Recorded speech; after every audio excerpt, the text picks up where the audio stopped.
께서 우리에게 복 주시기에 강림하신 줄 믿으시길 바랍니다. 오늘은 성령 강림 주일입니다.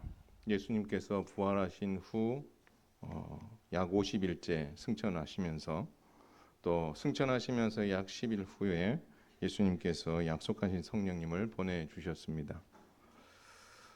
이 사실을 예수님께서는 마지막 유월절이고 첫 번째 성찬식이 베풀어졌던 자리에서 성령을 보내주실 것과 성령님께서 이 땅에 오셔서 어떤 일을 행하실지를 잘 설명해 주셨습니다.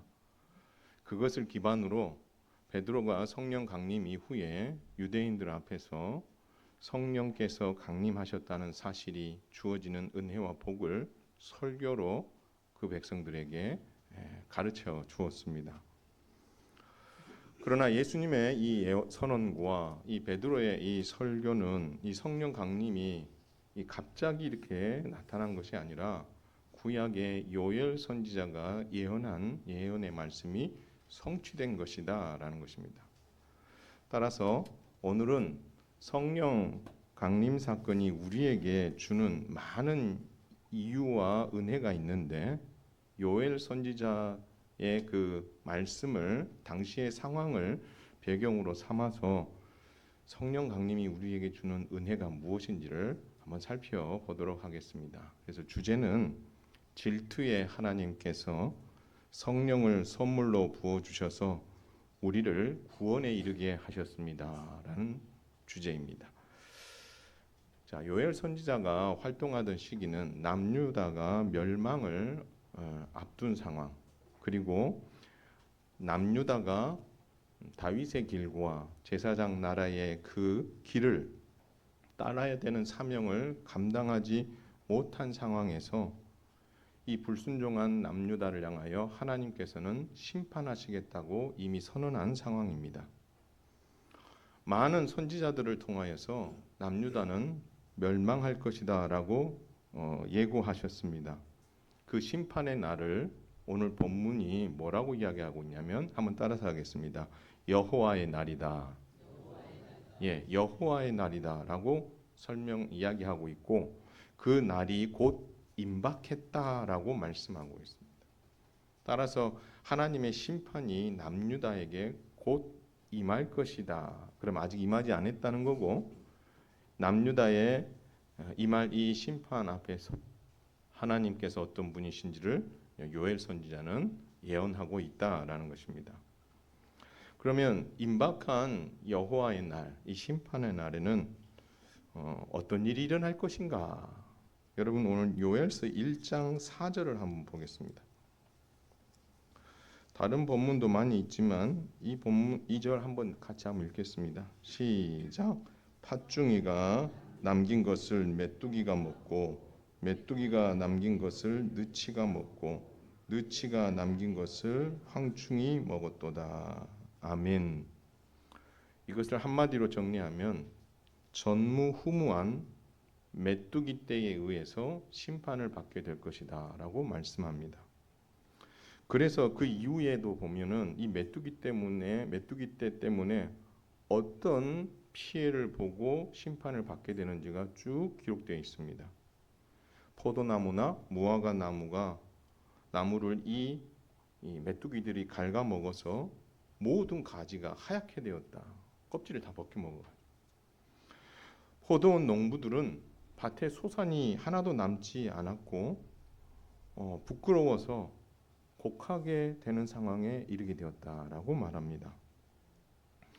그리고 15절에서 요엘 선지자는 여호와의 날이 가까웠고 그 날은 매우 슬프다라고 표현하며 이런 말을 합니다. 먹을 것이 끊어지고 기쁨과 즐거움이 성전에서 끊어질 것이다.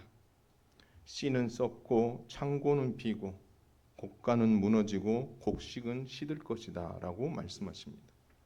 각축과 소와 양떼가 먹을 꼴이 없어서 피곤하여 소란을 일으킬 것이다. 목장의 풀이나 들의 나무나 풀이 불에 탈 것이며 시내가 메마를 것이고 들짐승들이 너무 먹을 것이 없고 마실 것이 없어서 하나님을 향하여 헐떡거리는 상황이 일어나게 될 것이다. 그렇게 말씀하고 있습니다. 자, 이렇게 말씀하신 하나님께서 이 여호와의 날에 임할 이 임박한 상황을 요엘서 2장 1절에서 9절은 또 다르게 표현하고 있습니다. 이것을 약간 비유로 표현해놨다면 이것이 무엇인지를 보다 구체적으로 확장해서 설명해 주고 있습니다. 특히 2장 4절에 보면 이런 말씀이 있어요. 그의 모양은 말 같고 그 달리는 것은 기병 같으며 라는 표현이 있습니다. 여러분, 그의 모양이라고 하면 앞서 메뚜기 떼의 재앙을 이야기하고 있기 때문에 메뚜기의 재앙의 모습이 마치 말 같고 달리는 것은 기병 같다라는 표현을 하고 있습니다. 메뚜기 떼가 정말 파괴적이고 또 놀라운 기동력을 가지고 있다라고 표현하는 거죠. 실제 우리나라에서는 잘 없는 일이지만 아프리카나 이런 나라에서 이 메뚜기 떼로 인한 피해를 보는 경우가 왕왕 뉴스에 나옵니다. 그 메뚜기 떼들이 한번 지나가고 나면 남는 게 없다고 할 만큼 다 갉아먹어서 그냥 농부로 하여금 자괴감이 느끼게 만들어버리는 그런 상황에 놓이는 거죠.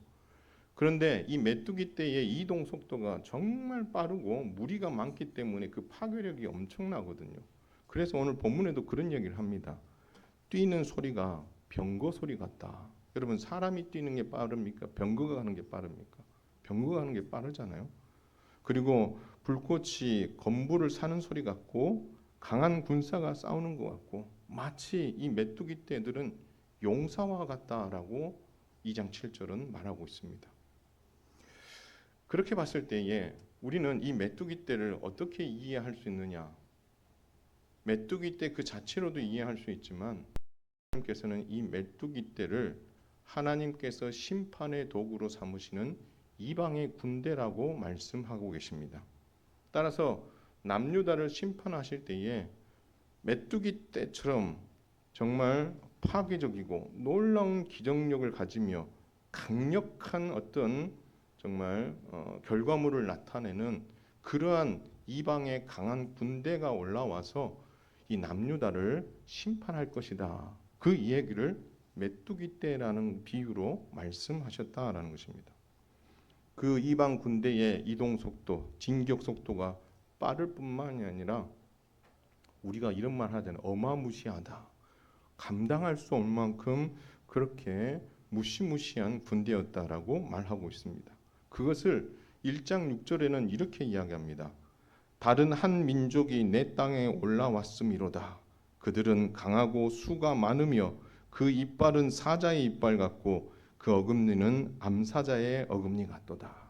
그러니 1절 안에 이미 이 메뚜기 떼가 하나님께서 남유다를 심판할 강력한 이방 민족이라는 것을 말씀하고 계셨고 그들이 강하고 숫자가 많으며 마치 그들의 이빨은 사자 이빨 같고 그의 어금니는 정말 암사자의 어금니 같아서 한번 물면 어떻게 하는 거예요? 놓지 않는다는 거죠.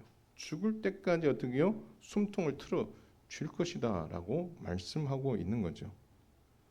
따라서 이 표현을 보면 이 여호와의 날은 남유다를 향한 하나님의 심판의 날이며 그날은 정말 끔찍한 악몽과 지옥과 같은 날이 될 것이다라고 하나님께서는 요엘 선지자를 통해서 예언하고 계신다라는 것입니다. 사랑하는 성도 여러분, 이 상황 그대로 보지 마시고 우리에게 살펴본다면 아담의 범죄 이후에 모든 인생은 하나님의 심판 아래 들어가서 멸망을 향하여 치닫는 인생을 살게 되었다라는 것입니다. 우리의 인생의 끝이 예수님이 있기 전에 끝은 뭐라는 거예요? 죽음과 사망을 향하여서 열심히 달려가고 있는 존재였다라는 거예요. 마치 남유다에게 여호와의 날이라는 심판의 날이 어떻게요? 선언되어져서 그 사망과 죽음의 날이 점점 다가오듯이 우리 인생은 모든 인생들은 이 죽음을 향하여 이렇게 달려가는 존재들이었다라는 것입니다. 모든 사람이 범죄하여 사망에 이르렀고 하나님의 영광에 이르지 못했습니다. 심판과 형벌이 확정되었기 때문에 그 심판과 형벌에서 벗어날 수 없는 처지에 우리가 놓이게 되었다라는 것입니다. 설상가상으로 이 심판의 때를 깨닫는 자가 아무도 없다라는 것입니다. 마치 남유다의 백성들이 여호와의 날이라는 심판의 날이 선언되었는데도 불구하고 그날이 올까? 그날이 그렇게 무서운 날인 줄 알지도 못하면서 아마 우리 때는 안 올 거야 라는 생각으로 드디어 아니란 생각을 하고 있었던 것처럼 깨닫지 못하는 자들이 많았던 거죠. 그런데 범죄하여 죽을 수밖에 없는 인생으로 살았던 우리도 똑같다라는 것입니다. 우리도 그 당시에는 하나님을 믿고 예수님을 믿기 전에는 우리는 우리에게 죄로 인한 심판과 멸망이 있을 것이라는 것을 깨닫는 자가 하나도 없었다라고 로마서는 말합니다. 그리고 하나도 없기 때문에 누구를 찾을 필요가 없어요. 심판을 주시는 하나님을 찾을 필요가 없는 거죠. 그래서 하나님을 찾는 자가 단 한 명도 없었다라고 말합니다. 선을 행하는 자는 눈을 씻고 찾아봐도 한 명도 없었고 이러한 영적인 비참한 상황에 우리가 처해 있었다라고 말씀하고 있다라는 것입니다. 한마디로 말하면 구원이 절실하게 필요함을 헤아리는 사람이 남유다에도 아무도 없었고 우리가 예수님을 믿기 전에 우리의 모습이 이러했다라고 요엘 선지자는 우리에게 말씀하고 있다라는 것입니다. 죄인이었던 우리의 과거사는 지금 돌이켜봐도 정말 끔찍하다는 것을 우리는 잊어서는 안 될 것입니다. 우리는 구원의 은혜를 받은 것으로만 생각하고 마는 것이 아니라 우리의 과거의 모습이 얼마나 끔찍하고 우리가 죄와 심판의 자리까지 정말 뒤도 돌아보지 아니하고 알지도 못한 채 달려가고 있었던 그 끔찍한 인생이었다는 것을 우리는 절대 잊어서는 안 된다라는 것입니다.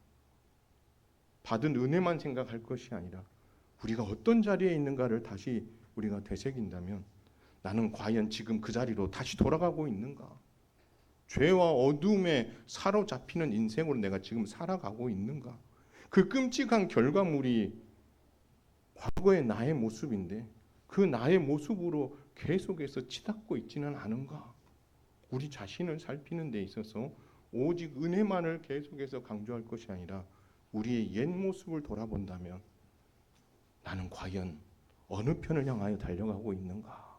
우리는 다시 한번 깊이 헤아리고 우리 자신을 이 말씀 앞에서 다시금 돌이키고 하나님 정말 제가 이렇게 시커멓고 악하고 무지하고 무악함 정말 벌받아 마땅한 인생이었군요 라는 것을 우리가 믿음 생활을 하면서도 되새기고 되새기지 않으면 우리는 어느샌가 주의 은혜를 향하여 달려가지 않고 이곳을 향하여 달려갈 수밖에 없는 연약한 인생이라는 것을 우리가 꼭 기억한다면 우리가 우리의 과거의 모습을 절대 잊지 마라. 구원의 은혜 가운데 있는 자답게 살아가는 저와 여러분 다 될 수 있기를 주님의 이름으로 축원을 드립니다. 여러분 우리가 왜 성찬식을 드립니까? 그냥 예수님의 십자가의 죽으심과 부활을 생각하면서 감사함으로만 보내면 안 된다는 거예요. 예수님이 십자가에 죽으신 것에 대한 값어치가 어마어마하게 큰데 왜 예수님은 죽었는가? 나를 위해서.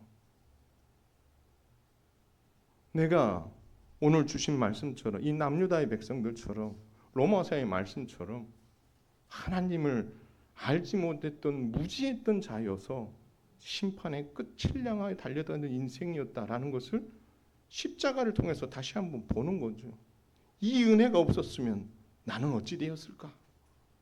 여러분 그것을 우리가 기념하고 돌이키는 거죠. 생각하는 거죠. 오늘 이 성찬식을 통해서 여러분이 예수님을 믿기 전의 모습이 얼마나 극악무도하며 추악하며 끔찍했는지를 다시 한번 돌아보고 나는 과연 지금 이 자리에 있는지 은혜 아래에 있는지를 다시 한번 깊이 헤아림으로 말미암아 돌이킬 분들은 돌이키시고 다시금 은혜 가운데서 저 충만해져야 될 분들은 충만해짐으로 말미암아 여러분의 영혼이 살아나는 놀라운 은혜가 있게 되기를 주님의 이름으로 축원을 드립니다. 그러나 심판이 확정된 남유다를 향한 하나님의 마음은 또 남달랐습니다. 심판은 심판이고 이 심판을 시행하는 가운데 하나님의 마음이 아주 특별했다라는 것입니다. 이것을 하나님께서는 이 자신의 마음을 요엘 선지자를 통해서 기록으로 남겨두었어요. 많은 것이 있지만 두 가지를 살펴보면, 하나는 여러분 2장 12절에 보면 이런 말씀이 나옵니다. 여호와의 말씀에 너희는부터 한번 읽을까요? 시작. 너희는 이제라도 금식하고 울며 애통하고 마음을 다하여 내게로 돌아오라 하셨나니. 뭐 하라고요? 돌아오라. 하나님의 진짜 마음은 뭐예요? 심판하고 멸망하고 끝내는 것이 아니라 이 가운데에도 하나님께서는 너희가 금식하고 울며 애통하고 마음을 다해서 내게로 돌아오라. 이게 하나님의 마음이었다라는 겁니다. 그러면서 주님 하나님 말씀합니다. 너희는 제발 옷을 찢지 마라. 옷을 찢지 마. 마음을 찢고 여호와께 돌아오라. 마음 찢는 일이 쉽지 않아요. 제가 죄인 줄도 모르고 있는 사람들도 너무 많고요. 내가 죄 가운데 있다는 것을 헤아리지 못하는 사람들도 너무나 많으니 옷을 찢을 이유도 없고 더더욱 마음 찢을 이유도 없는 사람들도 너무 많은 거죠. 너무 당당한 거죠. 하나님 앞에서.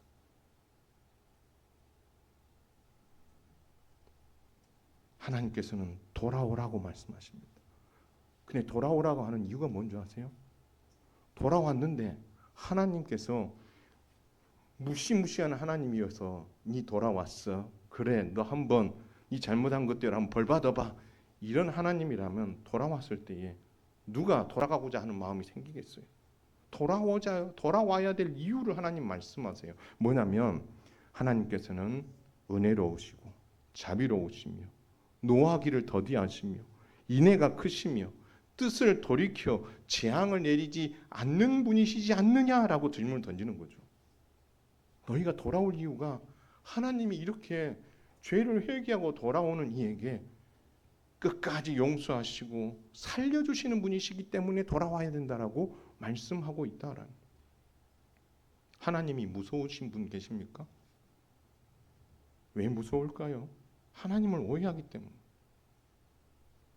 하나님을 사랑하는 마음이 있고 하나님이 연약한 나를 사랑하시는 분이시라는 것을 알게 되면, 그리고 내가 범죄하고 죄를 지었지만 용서해달라고 하나님 앞에 구하게 되면 하나님께서 그것을 용서해 주시는 하나님이시라는 것을 알게 되면 돌아오게 되는 거죠.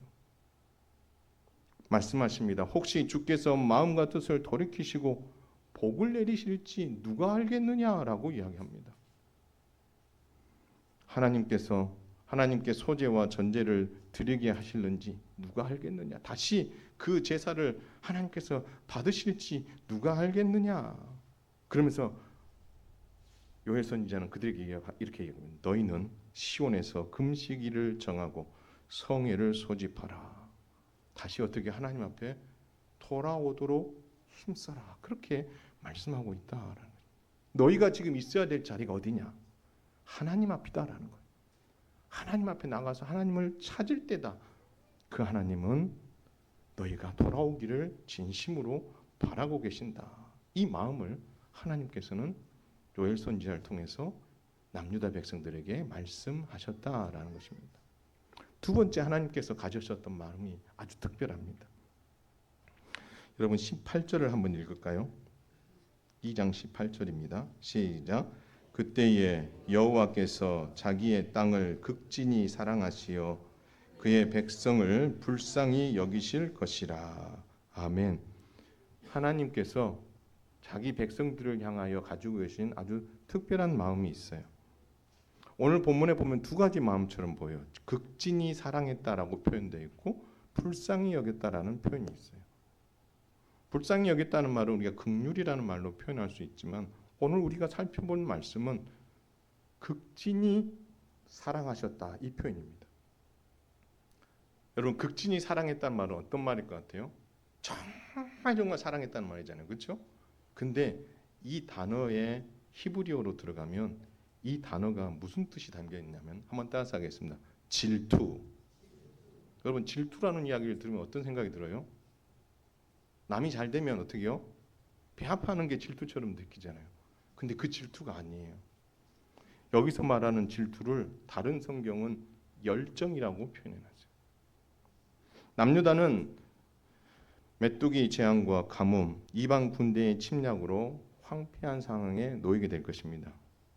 이때 백성들이 옷이 아니라 마음을 찢고 진심으로 회개하면 하나님께서는 질투의 마음, 사랑의 마음으로 그들에게 다가가시겠다라고 말씀하시는 것입니다. 여러분 이 질투라는 것은 뭐냐면 내 소유를 괴롭히는 이 악한 대적들을 향한 거룩한 분노인 거죠. 하나님께서 이방인의 군대를 통해서 그들을 심판하지만 그 심판 중에도 내 소유를 고통스럽게 하는 이 악인들에 대해서 하나님이 거룩한 분노를 가지시고 한번 따라서 하겠습니다. 내 백성을 반드시 되찾겠다. 이게 질투라는 거예요. 그냥 남이 잘 되는 게 배 아픈 게 질투가 아니라 내 백성을 내가 어떻게 해서든지 살리겠다. 이게 하나님의 질투인 거예요.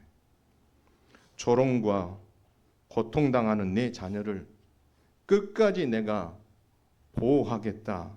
그리고 그들을 참지 않고 내 사람 만들겠다. 그 마음이 이 질투의 마음이에요. 이 질투의 사랑으로 대적을 물리치시고 그들을 다시 회복시키겠다는 강한 의지가 담긴 표현이 이 질투라는 표현이에요. 구원에 대한 이 강한 의지는 결국 32절에 구원을 얻으리니라는 말로 귀결됨으로 말미암아 바로 이 질투의 하나님께서 자기 백성들을 반드시 구원에 이르게 하시겠다라고 말씀하고 있다라는 것입니다. 따라서 하나님의 이 극진한 사랑 질투는 자기 백성의 구원과 회복을 위한 열심이며 이스라엘을 짓밟고 조롱하는 이방의 대적과 재앙을 향해 가지셨던 특별한 마음이며 고통받는 자녀를 보며 끓어오르는 긍휼과 아픔의 감정일 뿐만 아니라 내 소유를 꼭 지키겠다. 빼앗긴 내 백성들을 다시 되찾겠다는 구원의 열정이 담긴 표현이다라는 것을 우리는 잊어서는 안 된다. 우리 하나님이 이런 하나님이시다라는 것입니다.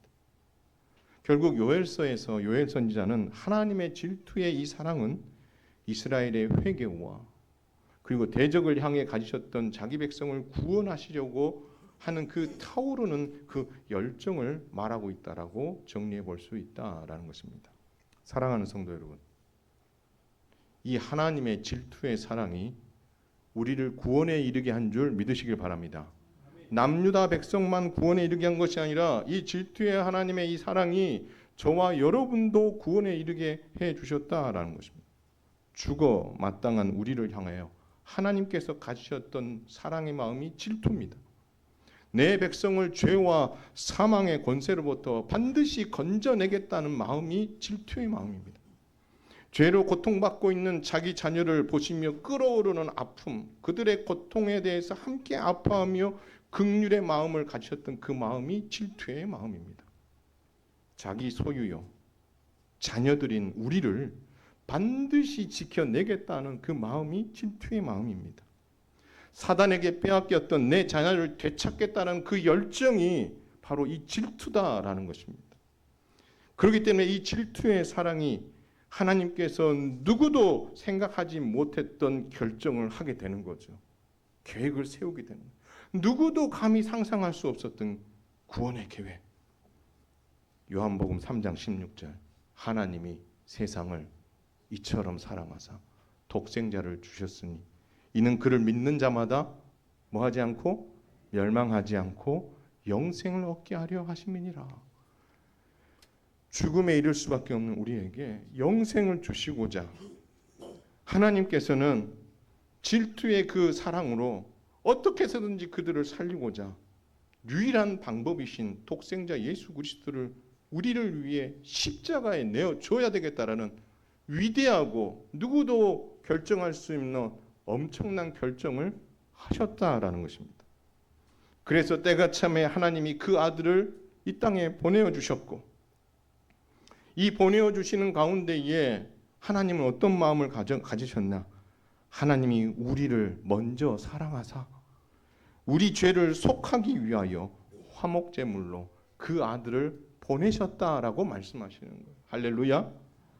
하나님께서 우리를 살릴 수 있는 유일한 방법이 아들 예수님을 십자가의 대속물로 화목제물로 내어주는 그 일을 위해서 하나님께서는 이 질투의 사랑의 마음을 폭발시키셔서 예수님을 십자가에 그냥 못 박는데 내어주셨다라는 것입니다. 그 결과 우리를 흑암의 권세에서 건져내신 줄 믿으시길 바랍니다.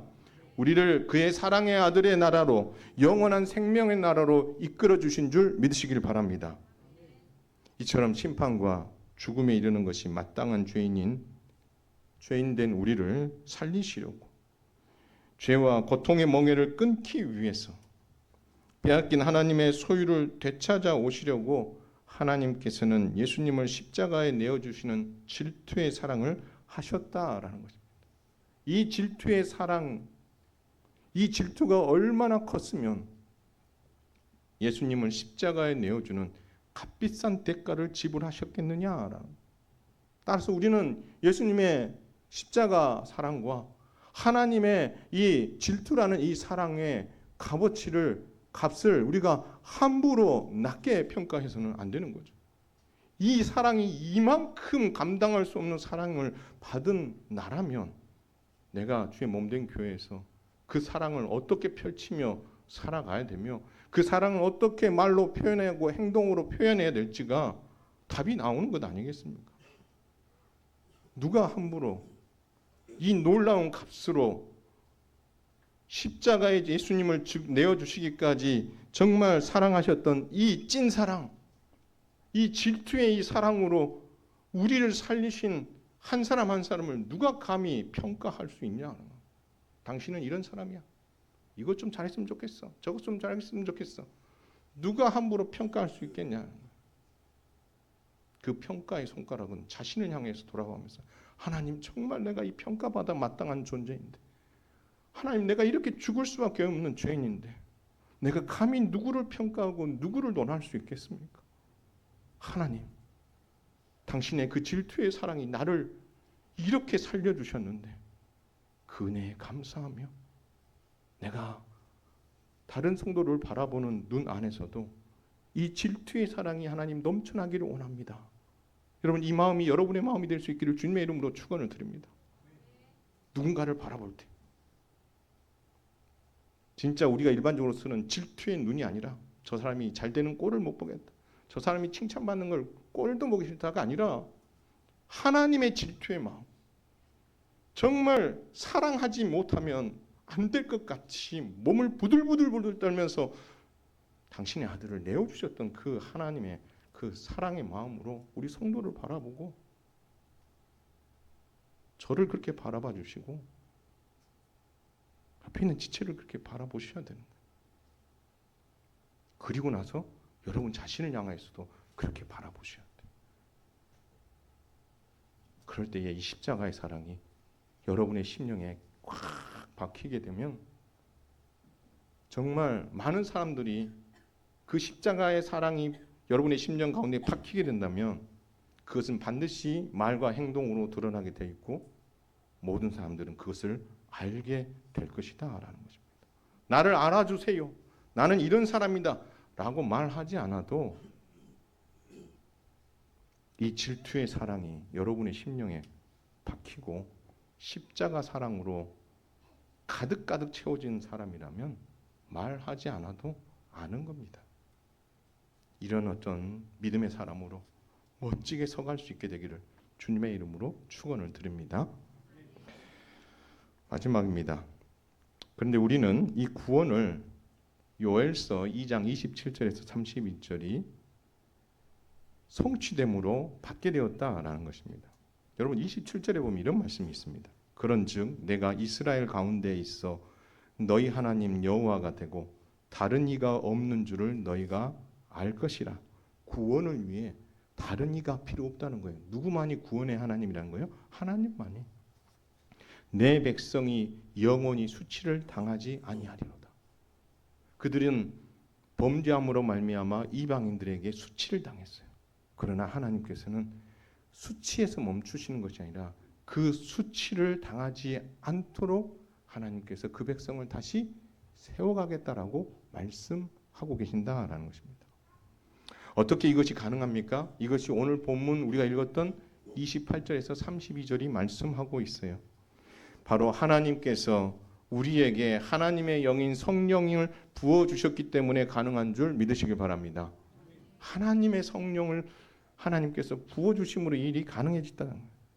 과거 죄인이었던 우리는 하나님을 스스로 알 수 없는 존재였습니다. 그래서 하나님께서 성령을 부어주신 거예요. 성령을 부어주셨다는 말은 좀 다르게 표현하는 뭐냐면 우리와 하나님 사이에 단단한 벽이 이렇게 가로쳐 있어요. 중간에 막힌 담이라고도 표현되어 있는데요. 이 담은 죄의 담이고 어두움의 벽입니다. 이 죄의 담은 하나님의 말씀을 깨닫지 못하도록 막아버리는 역할을 하는 거예요. 그렇기 때문에 죄인은 이 막아막힌 이 장벽 때문에 이 죄라는 장벽, 어두움이라는 장벽 때문에 하나님이 어떠한 분인가를 절대 알 수 없는 거예요. 그러면 여러분, 그 장벽이 우리 앞에 딱 쳐 있어서 하나님을 전혀 알 수 없다면 어떻게 하면 하나님을 알 수 있을까요? 뭐가 무너지면? 장벽이 무너지면. 근데 그 장벽은 우리가 무너뜨릴 수 있어요? 없어요? 없어요. 그럼 누가 무너뜨려 주셔야 돼요? 하나님. 그럼 그 하나님이 어떻게 무너뜨려 주실까요? 성령께서 강림하신 거예요. 그래서 이 장막을 어떻게 해요? 뚫어버리신 거예요. 단단한 죄의 장벽을 뚫고 한 줄기 빛이 그 어둠 사이에 들어온 게 된 거죠. 그 어둠 사이에 들어온 것이 누구십니까? 성령님이십니다. 우리의 심령 가운데 침투에 들어오셔서 그 빛이신 성령님께서 우리 가운데 침투에 들어오셔서 그 어둠을 갈라버리시는 거죠. 갈라버리시고 그 빛이 들어온과 동시에 어둠을 다 몰아내고 우리를 빛의 자녀로 만들어 주신 줄 믿으시기를 바랍니다. 그 결과로 우리는 하나님 그리고 예수님 그리고 구원의 소식을 듣게 되었다라는 거예요. 그전에는 들을 수 없었는데 성령이 강림하시고 성령이 임하심으로 말미암아 그 구멍을 빵 하고 뚫었으니 그 구멍으로 뭐하게 듣게 되는 거예요. 그 구멍을 통해서 찾아오신 성령님을 통해서 예수님이 누구인지 하나님이 누구인지 구원의 복음의 소식이 무엇인지를 우리가 어떻게 듣게 되었다라는 것입니다. 여러분 그것을 어떻게 표현했느냐면 28절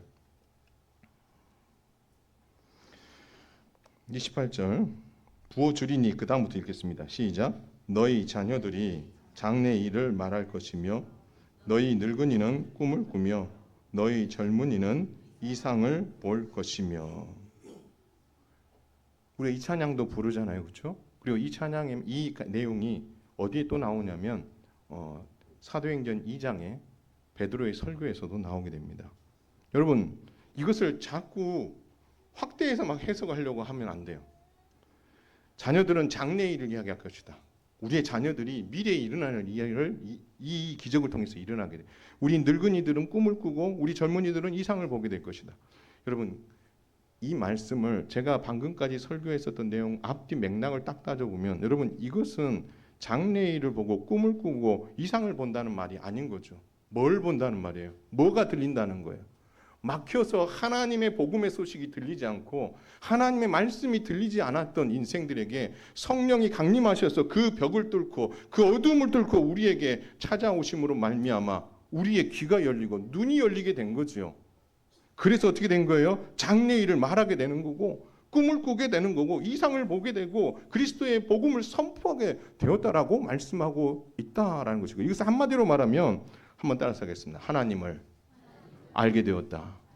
믿으시기 바랍니다. 그전에는 알았다 몰랐다? 몰랐다. 성령이 강림하심으로 말미암아 이 모든 것이 제거되어짐으로 비로소 우리가 누구를 알게 되었다? 하나님을 알게 되었다. 그렇게 말씀하고 있다라는 것입니다. 그러면 이 구원의 기적이 어떻게 일어날 수 있을까요? 32절 말합니다. 앞부분만 한번 읽겠습니다. 시작. 누구든지 여호와의 이름을 부르는 자는 구원을 얻으리니. 그러면 뒤까지 다 읽죠. 한 번만 더. 시작. 이는 나 여호와의 말대로 시온산과 예루살렘에서 피할 자가 있을 것이요 남은 자 중에 나 여호와의 부름을 받을 자가 있을 것임이니라. 왜 제가 뒷부분까지 같이 읽었냐면요. 누구든지 여호와의 이름을 부르는 자는 구원을 얻으리니라고 말합니다. 여기서 여러분 누구든지는 누굴까요? 모든 사람일까요? 예수님을 믿는 사람이든 안 믿는 사람이든 모든 사람들이 여호와의 이름을 부르면 구원을 얻게 될까요? 아니에요. 여기서 누구든지는 누구를 말하냐면 하나님께서 부어주신 성령을 받은 자는 여호와의 이름을 부르게 될 것이고 그 여호와의 이름을 부르는 자는 뭘 받게 된다? 구원을 받게 될 것이다라고 말씀합니다. 여기서 누구든지는요 모든 사람이 아닌 거예요. 성령을 받은 자 바로 저와 여러분인 줄 믿으시길 바랍니다. 저와 여러분이 특별한 믿음이 있어서 예수를 믿은 게 아니라는 거예요. 우리가 이 누구든지 안에 속할 수 있었던 것은 성령이 여러분 안에 임했기 때문에 가능한 줄 믿으시길 바랍니다. 그렇다면 여러분 그 뒷구절을 왜 읽었을까요? 이 누구든지를 구원받은 이스라엘 백성으로도 해석을 해 보게 되면 남유다 백성을 향하여서도 말씀을 하는 거죠. 하나님께서 남유다 백성들에게 뭐 하라 그랬어요? 얘들아 돌아와라. 누구 앞에 나와라? 내 앞으로 나오라고 했잖아요. 그 구원의 하나님 앞에 나오라고 했잖아요. 그 구원의 하나님 앞에 시온산과 예루살렘에서 피할 자가 있을 것이요 나와서 구원의 하나님을 붙잡고 기도하게 되면 심판 중에 하나님께서 뭐 하겠다? 남은 자를 두겠다라고 말씀하시는 거예요. 그럼 완전한 심판입니까? 다시 살려주실 기회를 주시는 거예요. 기회를 주시는 거죠.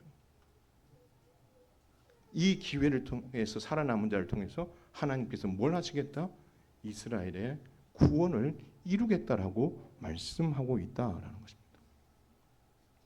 사랑하는 성도 여러분, 승천하신 예수님께서는 약속대로 아버지 하나님께 성령을 받아 우리에게 성령을 부어 주셨습니다. 그날을 우리는 성령 강림 주일로 기념하고 지키고 있습니다. 성령 강림의 은혜가 있었기에 죄와 어둠의 담에 막혀 하나님을 알 수도 없었던 우리에게 하나님을 믿는 믿음의 씨앗이 심겨진 줄 믿습니다. 성령님을 통해서 예수님을 믿는 믿음이 우리에게 허락되었기 때문에 우리 모두는 우리의 구원자이신 예수 그리스도의 이름을 부르게 되었고 그 구원자이신 예수님을 믿음으로 말미암아 죄 용서함을 받아 하나님의 자녀가 되었다라는 것입니다. 오늘 성령 강림 주일에 왜 성찬식을 드려야 될까요? 우리가 성찬식에 나올 수 있는 존재가 아닌 거죠. 우리 옛 모습을 보면. 근데 누구 때문에 우리가 이 자리에 나올 수 있게 됐어요? 성령님께서 강림하셔서 우리의 심령에 막혀있는 담을 통과하셔서 그 가운데 빛을 비추어 주시고 생명의 구원의 말씀을 알아 깨닫게 해주시고 하나님의 그 찐 사랑, 하나님의 그 질투의 그 사랑이 예수님을 십자가에 못 박게 해주셨고 그것이 우리에게 어떤 은혜가 있는지를 비로소 깨닫게 해주심으로 말미암아 우리가 죄 용서함 받고 하나님의 백성이 되지 않았습니까? 그렇다면 어떤 은혜가 없으면 안 됐던 거예요? 십자가 은혜가 없었으면 안 된 거고 더 나아가서 약속하신 성령님이 우리에게 보내주시지 않았다면 우리는 예수님을 믿을 수 있었다 없었다? 없었다.